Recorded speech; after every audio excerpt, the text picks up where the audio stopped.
আমাদের চারিদিকে এমন অনেক মানুষই আছেন যারা মিষ্টি ছাড়া চলতে পারেন না। তাই চিনির বিকল্প হিসেবে কেউ কেউ আছেন মিছরিকে বেছে নেন। আজকের ভিডিওটা তাদের জন্য। মিছরি কি সত্যিই শরীরের জন্য উপকারী?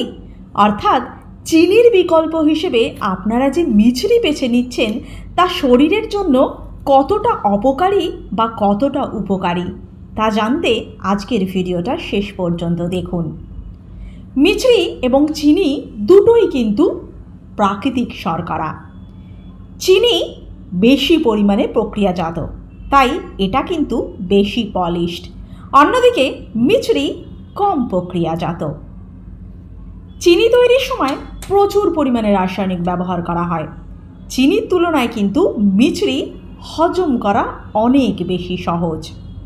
মূলত আখের রসে দুধ ও জল মিশিয়ে জমিয়ে তৈরি করা হয় মিছরি। আর সেই জমানোটা ঠিক কীরকম হবে তার উপর নির্ভর করে মিছরির দানার আকার।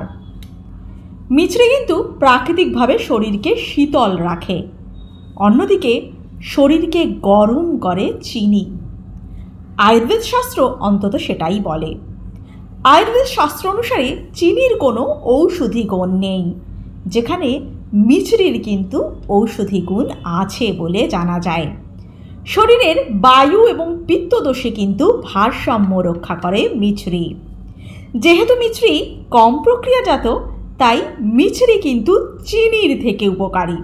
এতে সামান্য পরিমাণে ভিটামিন এবং মিনারেলস পাওয়া যায়। তাই চিনির বিকল্প হিসেবে আপনারা মিছরিকে বেছে নিতেই পারেন। তবে আমি বলবো যে কোনো মিষ্টিকেই একটু এড়িয়ে চলার চেষ্টা করুন, কারণ মিষ্টি আমাদের শরীরে নানান ধরনের রোগের সমাগম ঘটায়। ভালো থাকুন, সুস্থ থাকুন, আর এই ধরনের ছোট্ট ছোট্ট তথ্যের জন্য অবশ্যই আমার চ্যানেলটিকে সাবস্ক্রাইব করে আমার সাথে থাকুন। ধন্যবাদ।